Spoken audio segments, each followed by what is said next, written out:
Cześć, dzisiaj przedstawię Ci najważniejsze informacje o uprawie papryki, w szczególności tej gruntowej. Papryka roczna jest byliną, jednak u nas rośnie jako roślina jednoroczna z racji braku odporności na mróz. Należy do psiankowatych i pochodzi z ciepłych obszarów Ameryki Południowej i Centralnej. Jest cennym warzywem rozpowszechnionym na cały świat. Uprawia się ją często w szklarniach, jednak specjalnie wyhodowane nowe odmiany gruntowe doskonale radzą sobie bez osłon.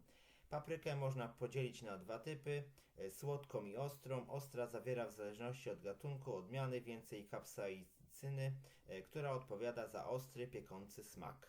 Chili jest m.in. używana jako przyprawa, a także do produkcji gazów pieprzowych do samoobrony. Jedzona w niewielkich ilościach działa pobudzająco. Uważa się, że może pomóc w leczeniu nowotworów.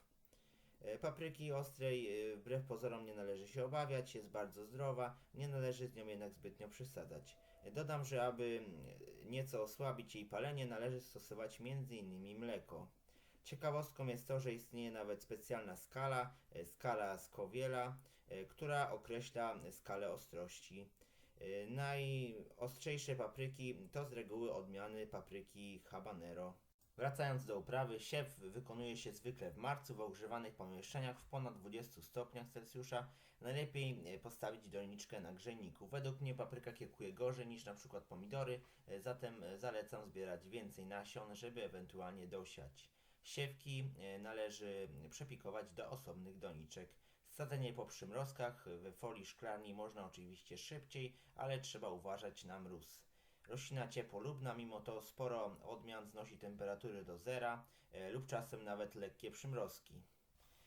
Moje odmiany to z reguły odmiany gruntowe, czy też odmiany gruntowo-szklarniowe. Jest to Roberta F1, Robertina, żółta Marta Polka oraz Oda, ta fioletowa, ale w tym roku nikt nie chciał wykiełkować. Rośliny warto jest sadzić na agrotkaninie, aby podnieść temperaturę gleby i m.in. ograniczyć chwasty. Zwykle papryka nie wymaga palikowania, jednak mimo to lepiej paliki wbić, ponieważ może się przewrócić, jeśli z jednej strony będzie zbyt duży ciężar owoców. Warto jest wykonywać cięcie, które ma na celu zredukowanie ilości kwiatów, pędów, tak aby papryka wyrobiła się w sezonie, bo wiadomo, Polska ma krótkie lato. Zwykle zostawia się w 3 przewodniki. Papryka preferuje gleby bardzo żyzne, nawożone obornikiem, kompostem, mało wiele wilgotne, nie lubi długich susz, ani też zalewania wodą.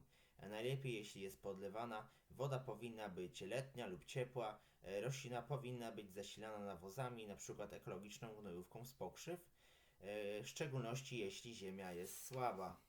Gleba powinna być szybko nagrzewająca się i mieć odczyn lekko kwaśny. Najlepsze jest stanowisko osłonięte od wiatru na pełnym słońcu. Roślina jest dość delikatna, łatwo daje się złamać. Papryka jest dość odporna na choroby szkodniki, szczególnie ostra. Ja jej nigdy nie opryskuję. Rzadko stwarza problemy. Można ją sadzić po wszystkich warzywach z wyjątkiem innych psiankowatych. Dzięki za uwagę i do usłyszenia. Cześć.